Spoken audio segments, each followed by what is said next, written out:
Welcome to the NMED Alert, webinar for waste managers, a special message about big changes in the hazardous waste regulations in New Mexico. We're going to be talking about two different things in this presentation, so I've broken it up into two segments for you. First, we're going to talk about the new hazardous waste fees. You aren't going to believe it when you hear this. And next, we're going to talk about the new hazardous waste rules. They've been around for almost a year now in New Mexico, and you need to make sure that you've got everything lined up with those.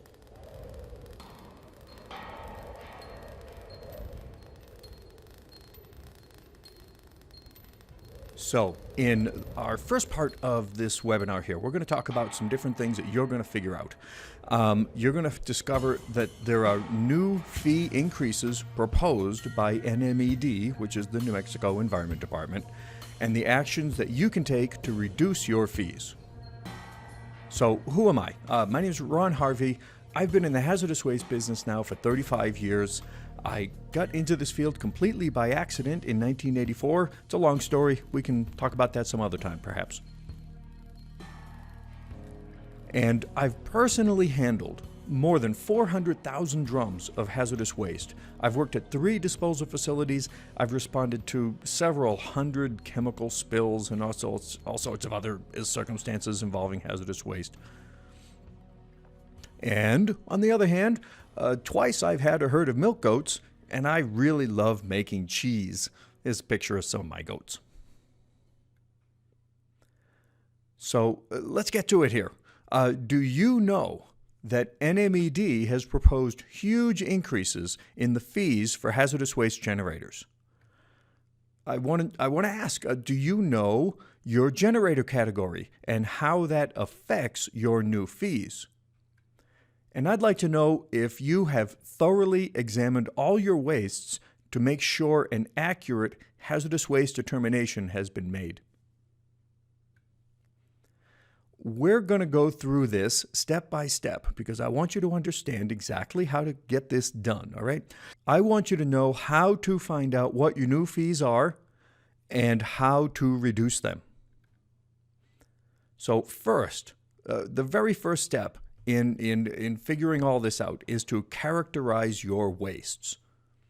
You next have to identify which of these wastes are hazardous, and you need to determine the rate at which you generate hazardous wastes.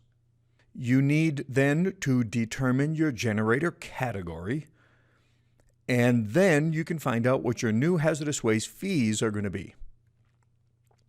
And then you can look for ways to minimize your fees. Always a good idea.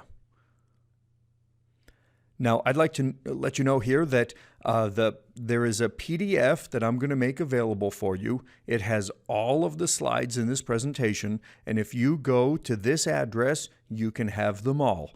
The address is ehstips.com/NMED alert. Okay? ehstips.com/NMED alert, and you can have this entire presentation. So let's talk about the generator categories, okay? Now, some of you I know are going to be familiar with this already, and you're just going to, I need to go through this for some of the people that aren't going to be very familiar with all this. And if you stick with me and you know all this already, then we'll get to the actual fees here in just a few minutes. So there are 3 categories of hazardous waste generators. Okay, there's the VSQGs, the very small quantity generators. They generate less than 220 pounds of hazardous waste per month. The SQGs, the small quantity generators that generate between 200 to 2,200 pounds of hazardous waste per month, and the LQGs, the large quantity generators that generate over 2,200 pounds of hazardous waste per month. These are terms that we're going to talk about like through this whole conversation here. So I want to make sure that everybody has these in hand. VSQGs, SQGs, and LQGs. Those are the 3 categories. So the amount of waste you generate per calendar month determines your category. Okay, now your category then determines your fee schedule and the amount of regulations that you're subject to. So this is really, really very important. You've got to get this right. You've got to get your generator category straight so that you can figure out what everything else flows from that. So let's get to how to characterize your wastes. Now, this is not a simple process, okay? This is actually, I could do an entire webinar just on this topic alone, but I'm going to simplify it as much as I possibly can. Okay, the big picture is that in the world of waste, there are many different kinds of waste. There's hazardous waste, universal waste, used oil, special waste, recyclable wastes, medical waste, and others, okay? But the only ones that count towards your generator category are your hazardous wastes. So that's really important to know. It's your hazardous waste that determine your generator category. And hazardous wastes in general, okay, are basically flammable, corrosive, toxic, or reactive wastes that you're shipping off for disposal. So when you have a facility and you're generating all different kinds of wastes, you need to identify which ones are hazardous. Okay, there are two ways to make a hazardous waste determination. Now, this is another major step in the whole process here, the hazardous waste determination. You can do it two ways: generator knowledge or analytical testing. Or you can use both, okay? But those are the two: generator knowledge and analytical testing. So generator knowledge is essentially you know exactly what goes into a process and exactly what comes out. So by your knowledge of the nature of the chemicals that went into the process, you know what the material is that comes out and whether or not it's going to be hazardous at that point. So generator knowledge also covers raw materials or mixtures that you have a safety data sheet for, and that identifies the constituents and characteristics of the waste. So if it's a product that you're disposing of that is, say, expired, you have an STS, and that tells you exactly what's in there. That's generator knowledge. Now, the analytical testing is another way to determine if your waste is hazardous. So you take a sample of the waste and you send it to a laboratory and have it tested, okay? Analytical testing, then you compare the results to the regulatory limits in the EPA rules. Okay, this is a pretty complicated step. There's a lot of chemistry involved in this particular portion of the rule, and we're not going to go there right now. Okay, you can sigh a big sigh of relief, but it's really important to know that if you don't have generator knowledge of your waste, then analytical testing is the only thing that's left available for you to make that hazardous waste determination. So now that you have gone through and determined which of your wastes are hazardous, you need to determine the rate at which you generate hazardous wastes. Now, this is another extremely important activity in terms of managing your hazardous waste. You need to count the total weight of all the hazardous wastes for each calendar month. Okay, that is an absolute baseline that you need to have well in hand, okay? Your maximum weight for any month determines your generator category for that year. Now, there's different ways around that, but generally speaking, that's how it works. If you generate waste, you have a particular rate at which you generate it. The maximum weight for any month determines your generator category. Now, here's an example, okay? You generate 100 pounds a month for 11 months in a row. But for the 12th month, okay, you generated 500 pounds of waste. So that means you are a small quantity generator because you broke that 220 pound per month level. Remember back when we were talking about VSQGs and SQGs, The small quantity generator generates greater than 220 pounds per month. So if you go over in 1 month, you are small quantity generator. And that really makes a big difference in terms of your cost for your fees and in the regulatory burden that you're going to have to deal with. I really want you to get this. Identify all your hazardous wastes and account for the total monthly weights. Those are absolute bedrocks of determining everything that comes after this. Okay, so now we can talk about how to find your new hazardous waste fee schedule, okay? Now, the hazardous waste fees are an annual fee based upon your generator category and the total weights that you generate. Now, I'm going to go through here for each of them and compare old and new rates, okay? So for the old fees for HWGIRs, okay, which is the old version of the VSQG, it means the same thing. So in the good old days, HWGIRs had no fees at all. Okay, beginning in January 1st of 2020, okay, the VSQG rate for the fee is $100 per year, which technically is an infinite increase over zero. Okay, so I just put that in there because I compare it with the other ones as well. Beginning in the 1st of January, okay, you VSQG generators are going to have to pay $100 a year to NMED. That's the fee.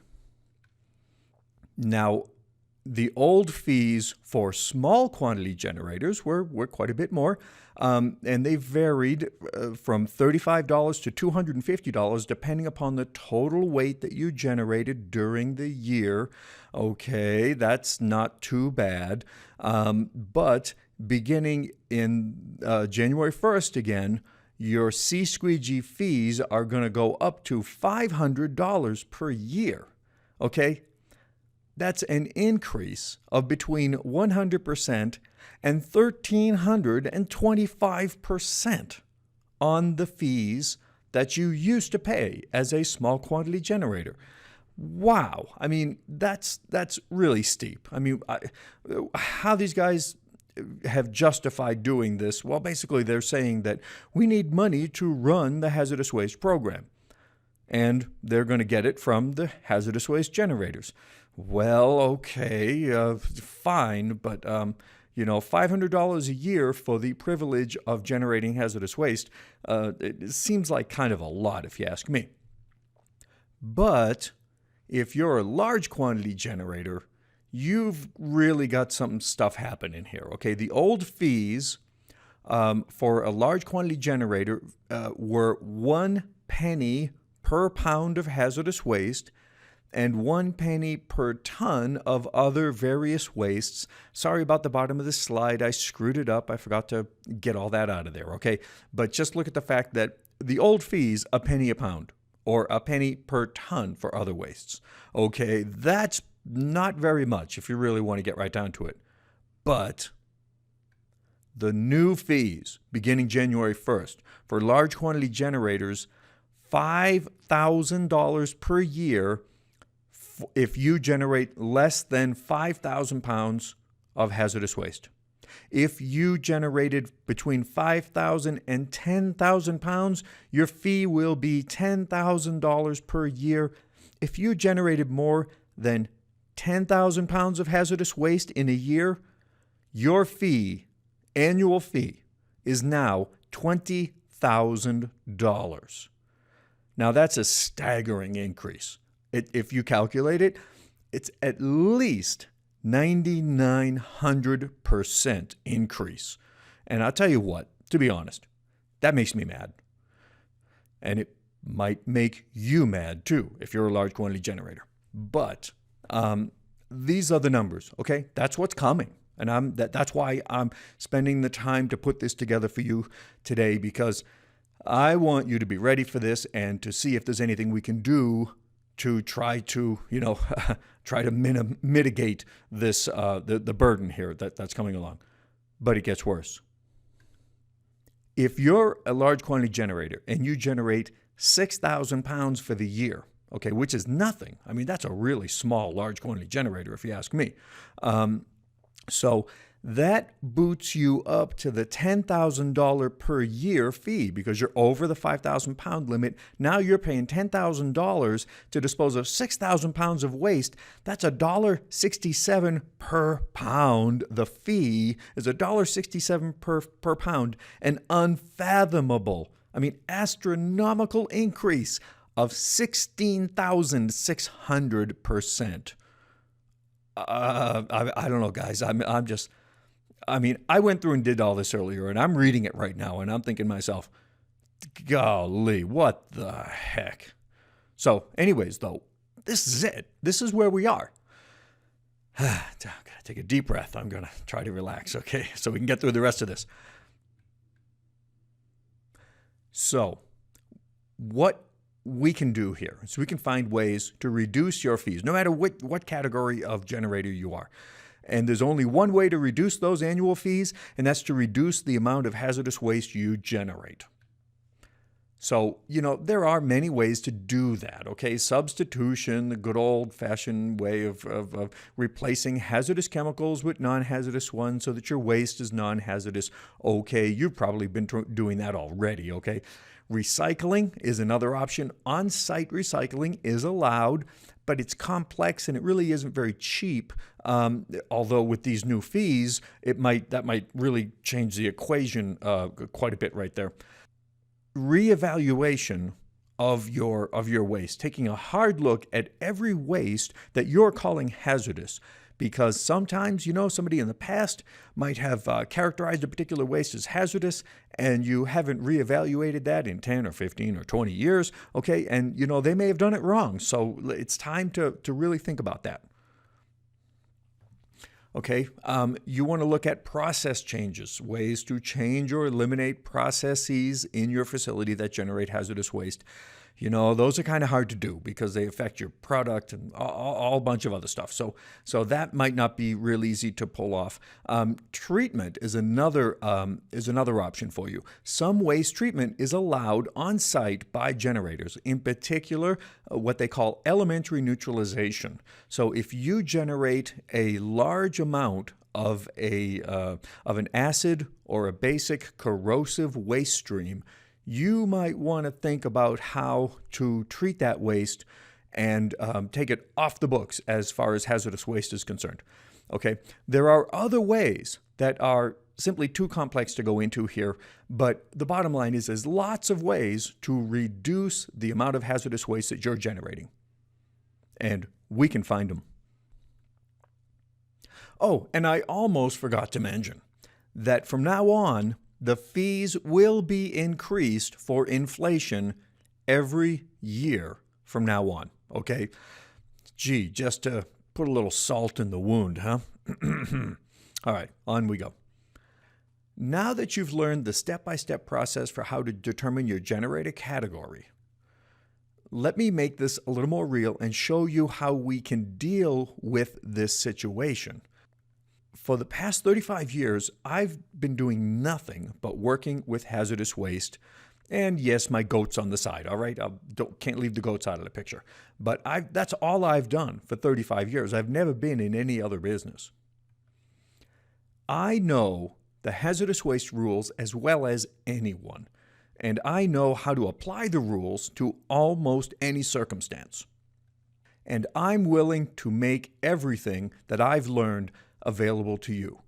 And that's because my mission is to help the hyper-regulated business owners and managers of America cope with the burdens of compliance with the EPA, DOT, and OSHA regulations. So what I'm proposing is that we do a hazardous waste evaluation.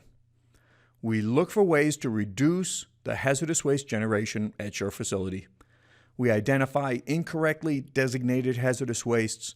We confirm your correct generator category. We re-notify to the state if that is advantageous to you. And we talk about how episodic events can help. Now, those we go into in the next section. I just wanted to put that in there for now. And any questions that you have about hazardous waste management, I can answer them for you. And so this is what we can do. You can get access to my hazardous waste evaluation by scheduling a phone call with me. To get started, all you have to do is go to ehstips.com/HWCall. Okay? ehstips.com/HWCall. And when you decide to schedule the call, make sure you let me know in the chat box. And because, first off, it's exciting to me to see people that really decide that this is the right thing to do. Because, you're in charge of your operation there, and you just don't want to roll over now, because NMED wants you to be ignorant of what they're doing. My job is to make sure that you're not. I want to make sure to welcome you publicly to the hazardous waste evaluation here on this webinar. And so your purchase here, because I don't do this for free, okay? But your purchase is totally risk-free. And this is my guarantee. If you have me come in to evaluate your hazardous waste management program and I don't find any deficiencies at all, you will not be charged for my visit. Pretty straightforward. Okay, that is my offer. You bring me in. If I don't find anything wrong and you are just flying high as far as the hazardous waste regulations are concerned, I'm going to pat you on the back and tear up my invoice. Okay, pretty simple. But that's my guarantee. That's how I want to do this. Okay, because I just can't stand by and watch NMED squash you guys. All right, I'll just leave it there. So if you have any questions about this, I encourage you can send me an email, okay, to help@realehs.com. Send me an email there. I will answer any questions you have, and we can talk about how to get started. And also, I've put together a free information packet. If you stay with me to the end of this presentation, I have a special gift, okay? I call it the NMED Alert Kit, a set of guidance documents including a hazardous waste determination form to help you make a proper determination, and so you can document it, which is now very important, a hazardous waste accumulation form so that you can count how many pounds of waste you're generating every month. The Hazardous Waste Generator Improvement Rule Kit, which I abbreviate and call the HWGIR kit, okay? That is a lot of stuff right there that I personally built for you. And also the 8712 notification form, that's the official form that you send to NMED to let them know that you're generating hazardous waste.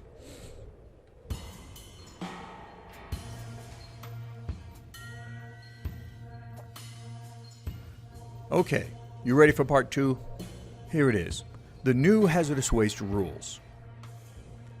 There have been simply massive changes in the hazardous waste rules beginning in 2016, believe it or not, way back there, when EPA came out with the Hazardous Waste Generator Improvement Rule, like I said, that I call the HWGIR rule. That's how I'm going to refer to it, okay? And it's just huge changes they made. So you're going to discover in this part of the presentation the most sweeping changes in the hazardous waste rules for generators in the last 50 years. And I'm not joking about that. Record-keeping requirements for waste determinations. These are, a new requirement, and the requirement to identify all waste codes for each of your hazardous wastes. You're going to find out where to find the rules that apply because they've all been moved around. The HWGIR rule changed everything. They consolidated a bunch of stuff. They did pretty good, to be honest, okay? But they didn't do a very good job of letting everybody know about it. So there are now new requirements for small quantity and large quantity generators to regularly re-notify, something they've never required before. And now LQGs can accept VSQG waste from their own facilities. Now that somebody got a brainstorm there, okay? And I'm also going to talk about how episodic events can save your hide. Okay, me again. All right, Ron Harvey, 35 years as a hazardous waste chemist. Yes, that's me mucking some lead-based paint into a drum there and some other stuff I packaged at a school somewhere, wherever it was. So I want to get, again, right into it here and ask you some questions. Have you heard about the new hazardous waste generator improvement rule, the HWGIR? Have you heard about it? If you have, congratulations. And don't feel bad if you haven't. Do you know how it might impact your hazardous waste program? And are you responsible for compliance with the hazardous waste regulations? That's kind of a big question there. If you're the hazardous waste manager, this is something you need to get a good grapple on. So we're going to examine the hazardous waste generator improvement rule, the HWGIR, step by step. We're going to talk about how to do accurate waste determinations, accurate determination of your generator category. We're going to talk about the condition of exemptions for VSQGs, for SQGs, and for LQGs. That's a new term that they've come up with, the conditions of exemption. We're going to talk about satellite accumulation points because some things have changed quite a bit there.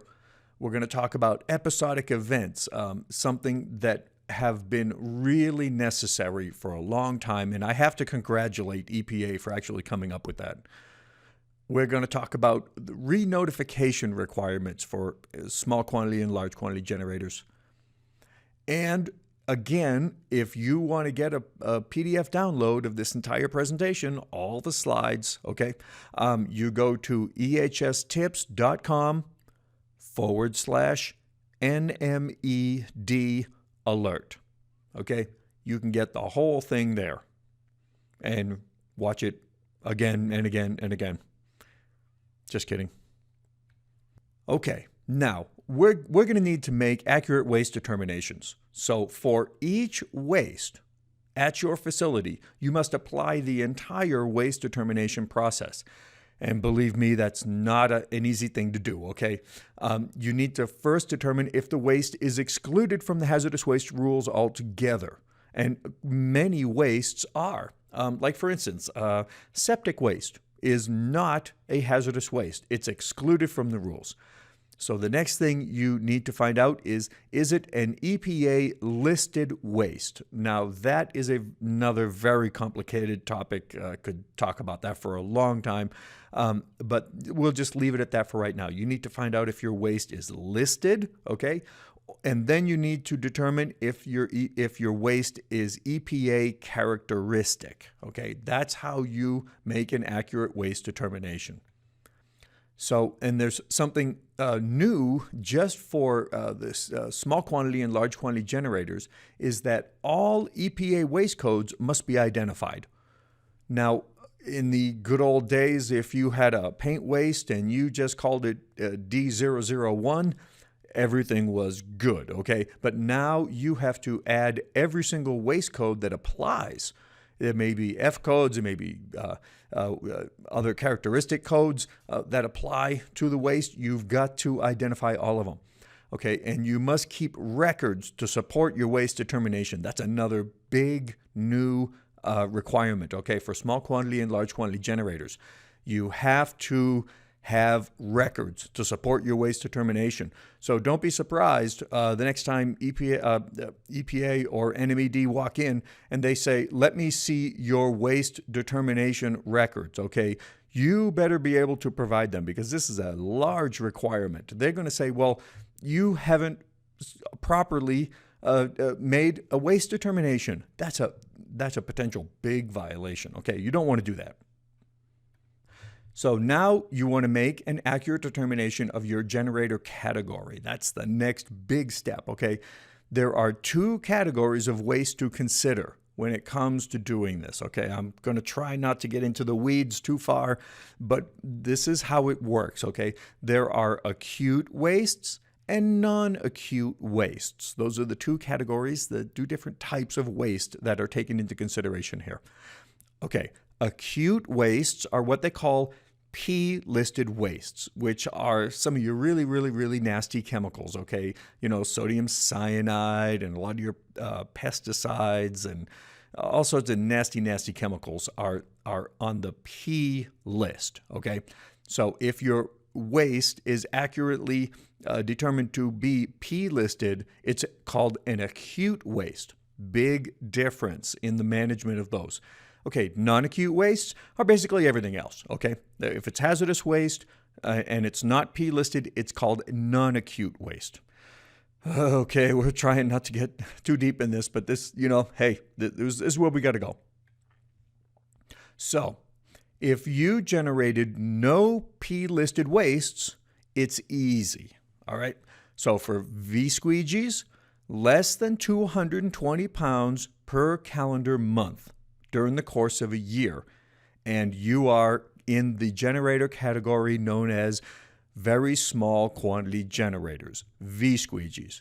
Okay, if a small quantity generator generates between 220 and 2,200 pounds of of hazardous waste per calendar month. Okay, so and then large quantity generators more than 2,200 pounds in any calendar month. Now, I don't want to get too deep into this, okay, but I think I have an example of that next.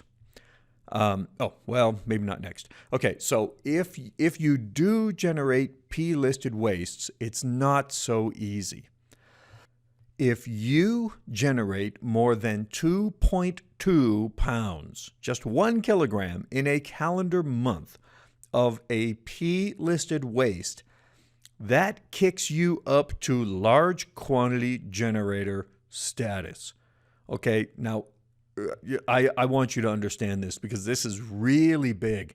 NMED in particular catches schools and laboratories on this on a pretty regular basis. So if you generate more than 2.2 pounds of a P-listed waste in a calendar month, you are a large quantity generator. That's not good news, people, okay? And if you generate more than 220 pounds of cleanup residue in a calendar month, you're also kicked up to large quantity generator status. Doesn't matter how much other waste, you can generate no non-acute waste at all. And if you generate 2.2 pounds of P-listed or greater than 220 pounds of cleanup P-listed waste, okay, you are a large quantity generator. And that can be a drastic thing. If you've never been there, you don't know how bad it is to be a large quantity generator, okay? So, we'll go back to this here. Conditions of exemption for for very small quantity generators. Now, conditions of exemption is a new term that EPA came up with. Okay, the EPA considers all hazardous waste generators as if they were a full-blown disposal facility. Okay, that's how they look at it. It's kind of a weird way to consider it, but that's how they did it. Okay, they said if you generate waste, you're like the most evil place in the world, and we have to regulate the dickens out of you. And that's what happens to the facilities that are disposing of hazardous waste. But they say, okay, great. So we'll give you conditions, and we'll exempt you from certain levels of regulation. So when they say conditions of exemption, they say that if you meet these criteria, we will only make you subject to certain parts of the regulations. I don't know. I don't know if I did a very good job of explaining that, but that's kind of the way they do it. Okay. So if you're a very small quantity generator, there are only a few things that you need to do. You need to characterize your waste. Okay, step one, got to do that. You need to keep monthly waste amounts below the limits. And remember, for VSQGs, it's 220 pounds of hazardous waste per month. You have to generate below that to be VSQG. You have to send wastes to an approved facility or to an LQG. Okay, that's another story altogether, but that's another one of the conditions of exemption. You have to keep the total waste in storage below 2,200 pounds in total for hazardous waste. And, to be honest, I can't find anything in there that says you have to mark or handle your containers in any way whatsoever. So I would say that marking your containers and handling them properly is a voluntary thing that all VSQGs should do because it just makes sense. Now, the conditions of exemption for small quantity generators, because they generate more waste, okay, are a little less broad. You're subject to more regulation. So the first thing, characterize your waste. The second thing, keep wastes below the limits. Keep your hazardous waste between 220 and 2,200 pounds per month. That's a small quantity generator weight limits, okay? Now, you have to ship your waste within 180 days. Now, you notice the VSQGs, they can hold on to their waste forever. But a small quantity generator has to ship that waste within 180 days. So you also have to keep the total hazardous waste in storage below 13,000 pounds. That's a lot of waste, to be honest. Okay, but those are the conditions. So, and you also have to do weekly inspections of your central accumulation area. You basically have to have an area, a particular area in the building. You just can't have your hazardous waste scattered all over the place. You have to bring it to one location. That's your central accumulation area, and you do weekly inspections in that area. Now, a small quantity generator also has to mark and close their waste containers. There's lots of specifics in there, but we're not going to go there. They also have to have a preparedness and prevention plan. In other words, they need to be able to keep their wastes segregated and keep them from spilling all over the place, different kind of things like that. And you also have to have, as a small quantity generator, an emergency action plan, which is actually a little bit involved, but not too bad. All right, so those are the conditions of exemption for a small quantity generator. That's all of them. Now, the conditions of exemption for a large quantity generator, you're in for it now because you got a lot of stuff to deal with. First thing, you have to characterize your waste, just like everybody else. Now, you'll notice there's no weight limit, okay? Anything over 2,200 pounds, you can just store that waste and you can store 1 million pounds of waste if you want, which I wouldn't recommend. But you have to ship every container within 90 days of the beginning of its accumulation, without getting into a lot of detail there. You have to mark and close all of your waste containers. You have to do weekly inspections of your central accumulation area. You have to have personnel training, which is a significant requirement for large quantity generators. You also need to have a set of emergency procedures, and you're subject to subpart M of the new HWGIR rules, okay? And that is a really big requirement right there. Believe me, if you don't have to be a large quantity generator, you don't want to go there because it's a really significant burden.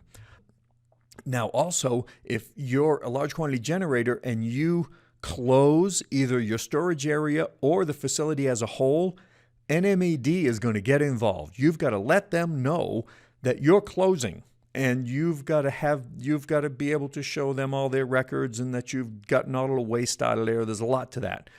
And for large quantity generators, now they are allowed to receive hazardous waste from VSQGs, but they have to be VSQG facilities over which the large quantity generator is completely in charge. It actually has to be almost like a division or a branch office or something like that. Okay, so they have to be very intimately related, okay, before you can accept hazardous waste from VSQGs, but you can do that now, which really is a cool thing for large quantity generators. But that's what one of the big new things that they can do.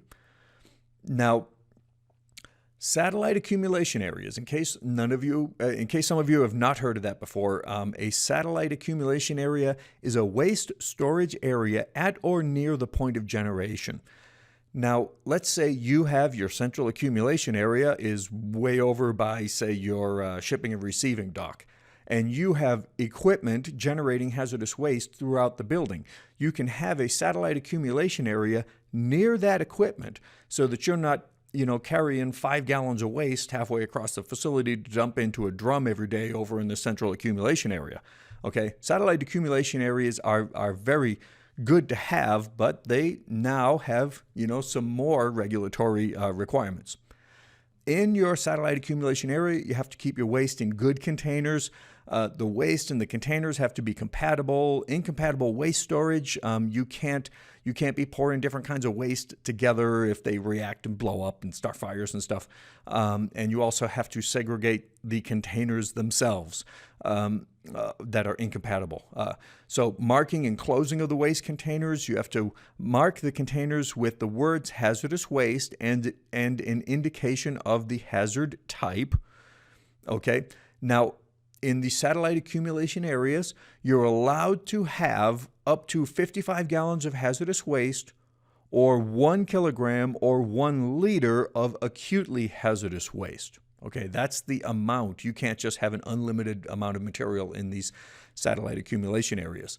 So now, once a small quantity or large quantity generator that has a satellite accumulation area must have a central accumulation area to which they can bring the waste. The satellite accumulation areas are not central accumulation areas. Now, when a 55-gallon drum of hazardous waste is filled in the satellite accumulation area, you have 3 days to get that waste down to the central accumulation area. Okay, and if in that 3 days you begin to accumulate new waste into another drum, okay, the excess accumulation, which is the original 55-gallon drum, must be marked with the date that waste began to accumulate. Okay, so if your drum sits around for 3 days and you're generating more waste, you need to make sure that you indicate which drum needs to be out of there and when it has to go. So all satellite accumulation areas operated by a small quantity generator must implement the preparedness and emergency plans found in 262.16b 8 through 9. Okay, if you can go look that up, it's a good thing to know if you're a small quantity generator. Okay, but if you're a large quantity generator, you must meet the requirements of the preparedness, prevention, and emergency procedures in subpart M. Okay, there's an entire subpart, and it's significant. Okay, for large quantity generators, and they have to have a separate plan for each satellite accumulation area. That is a new thing, and it is a really significant burden. I'm not quite sure how you guys are going to deal with that. It's going to be difficult. Okay, so now we're going to talk about something else. We're done with satellite accumulation areas. Okay, we're almost there, by the way. So re-notification for small quantity and large quantity generators. Now, this is new. It used to be you would notify once to NMED, for instance, let them know that you're generating hazardous waste and give them a lot of information about it, okay? And then that was good. Unless, of course, you generated more waste or you generated a different kind of waste, you were supposed to kind of let them know about that, but hardly anybody did, to be honest. So now, though, this is going to change. A small quantity generator must resubmit the form 8712. That's the form that you that you notify on in 2021. Okay, you got to do it then, and every 4 years thereafter. Now, that's not really a big deal, but it's something that's very easy to forget, And if NMED comes back and says, hey, where's your re-notifications? And you ain't got them, they're not going to be happy. Now, if you're a large quantity generator, you must also resubmit your 8712 every even-numbered year. So that begins next year in 2020. Okay, you're going to have to re-notify. Now, not really a big deal, but something that it's easy to let it slip. And of course, you don't want to be tallying up strikes against you if NMED comes by and you're not being a good boy. Okay, pre-transport and manifest requirements. Basically, that's what you have to do to a drum to get it ready for shipment. And the manifest is the Uniform Hazardous Waste Manifest that you use to ship the waste to a disposal facility. These sections are largely unchanged under the WGIR. There are some small changes, and I'm not even going to bother with them right now because we've been going on quite a while now. So I want to just get to it. Okay, now record keeping and reporting requirements for small and large quantity generators. These sections are also largely unchanged under WGIR, but not completely unchanged. So that's another little thing that we need to pay attention to. Now, episodic events. This is a really, really big deal. Now, they only apply to very small quantity generators and small quantity generators, okay? Now, an episodic event is a planned or unplanned activity that does not normally occur during waste generating activities, and this activity produces an amount of waste that exceeds the generator's usual category. Okay, now let's do that again, because let's say you're a very small quantity generator and you're generating less than 220 pounds a month, everybody's happy.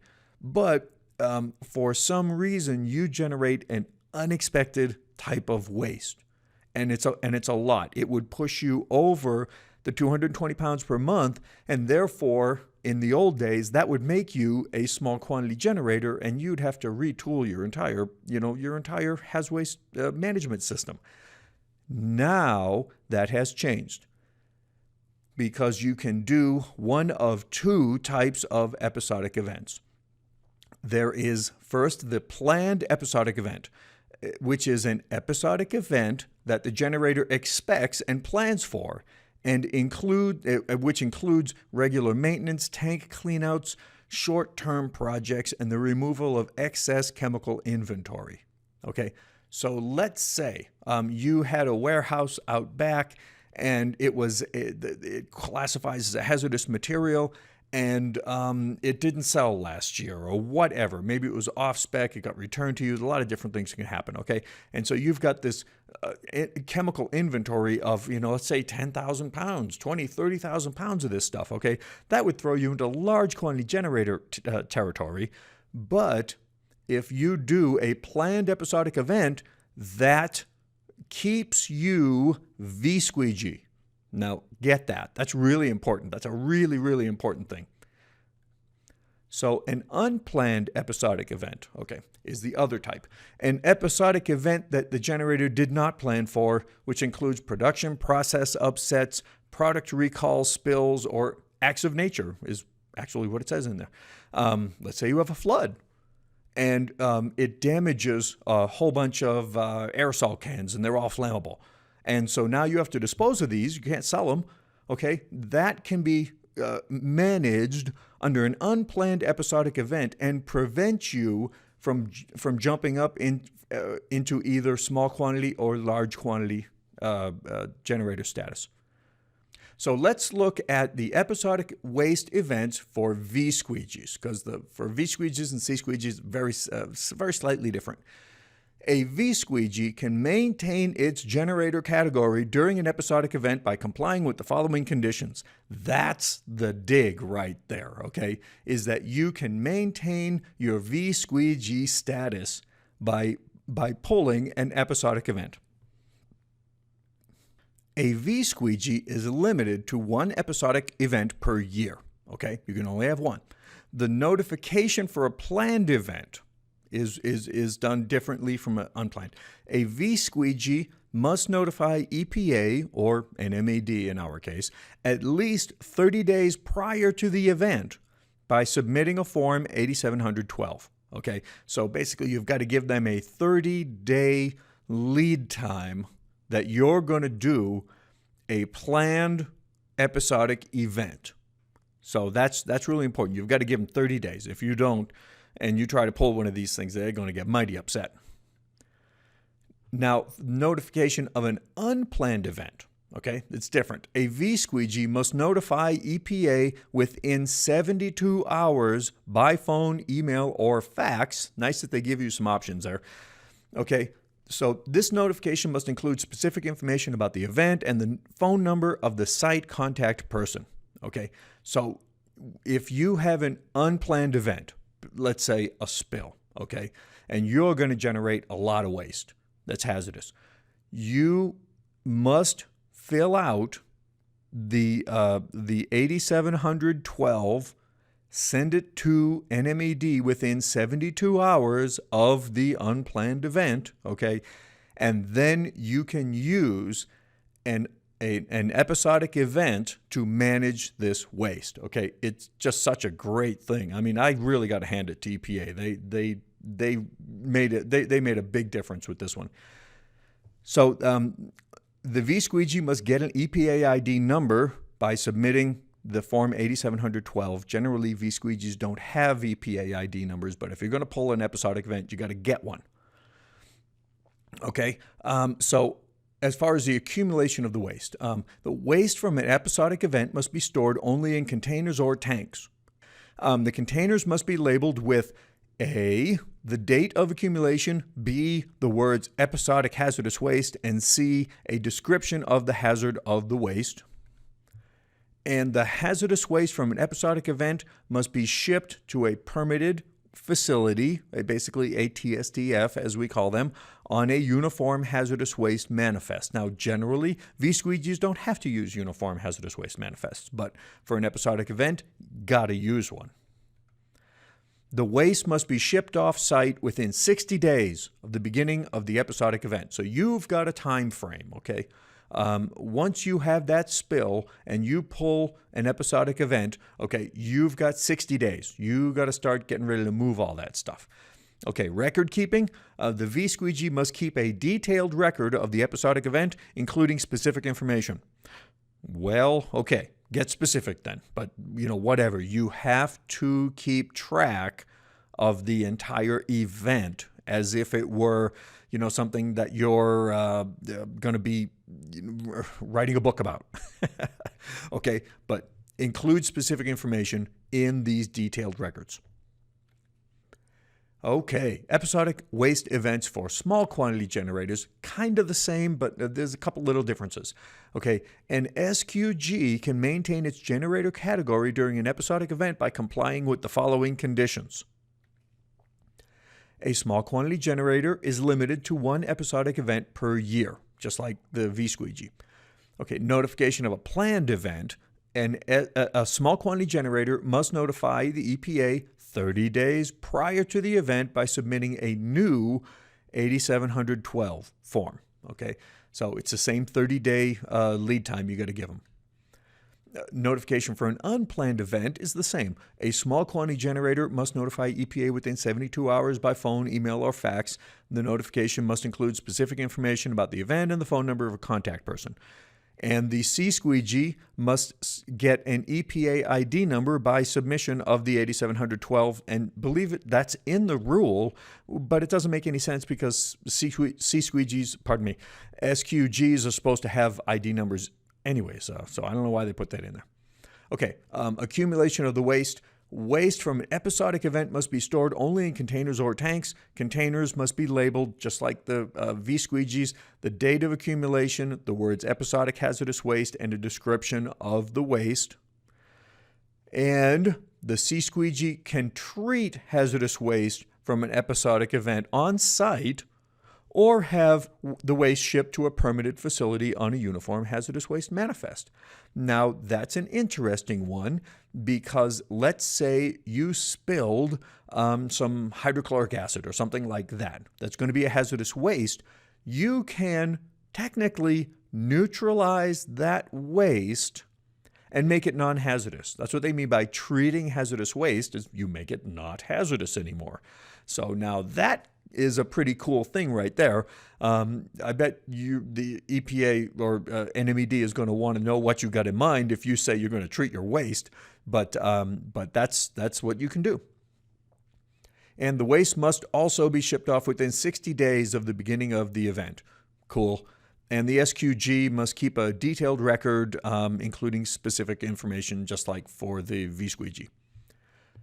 Now, you can, if you really have a bad year, okay, you can petition for an additional episodic event in a calendar year, okay? They do it two ways. If you've had a planned event already, you can petition within 72 hours for approval to manage hazardous waste from an additional unplanned event.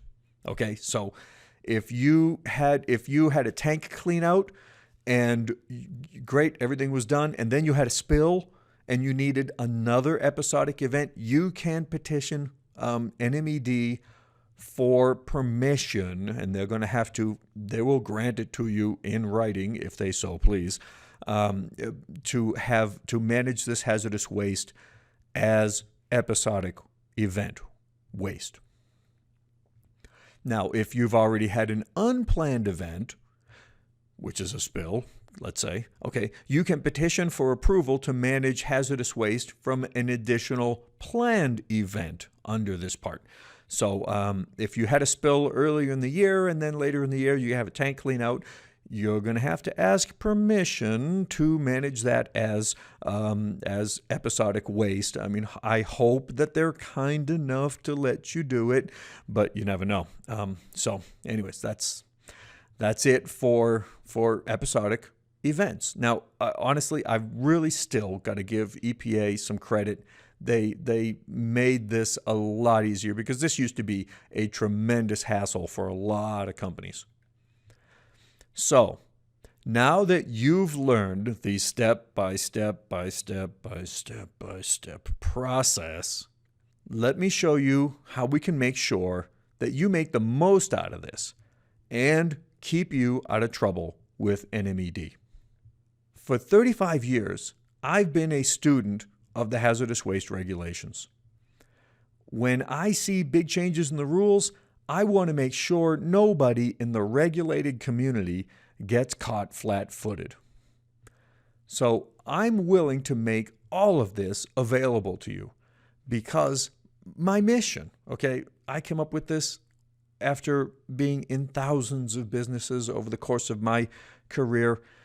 My mission is to help the hyper-regulated business owners and managers of America cope with the burdens of compliance with the EPA, DOT, and OSHA regulations. So what I'm offering is a HWGIR compliance evaluation. We're going to make sure that all your hazardous waste is accounted for and that your generator category is accurate. We're going to check your record keeping and documentation.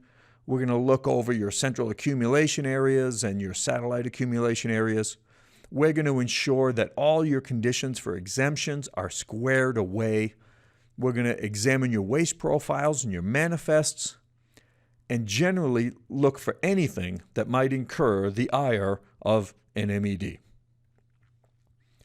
Or we can do both. I've already talked to you about the HWGIR compliance evaluation. We can also add that to a hazardous waste evaluation in terms of your fee structure, okay? We can do both, one or the other. And you can get the help you need by scheduling a phone call with me. Let's get started, okay? That's just what I'm going to recommend, okay? Let's get started. Go to ehstips.com/HWCall. And when you make the decision to schedule the call, let me know in the chat box, because I want to let everybody know that you have taken your responsibility seriously. And just so that you know, your purchase, okay, is totally risk-free.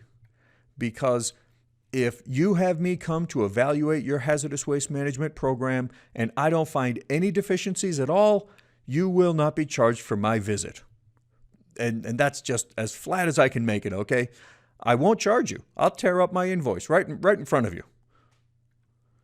So if you have any questions, I encourage you to write to me at help@realehs.com. That's my email address. Okay? If you have any questions about any of this or just general questions, I don't know, just whatever, send me an email, help@realehs.com. And now that you have actually managed to go through the almost an hour of this, I'm sorry it took so long, but I mean, there's not much I can do. We're covering a lot of territory here, okay? So you've stayed with me, and here's the information I promised, okay? If you go to ehstips.com/alert, you will get the NMED Alert Kit. And that is a set of guidance documents, the waste determination form, the waste accumulation form, the HWGIR kit, the 8700-12 notification form, and the instructions that go with it. Okay?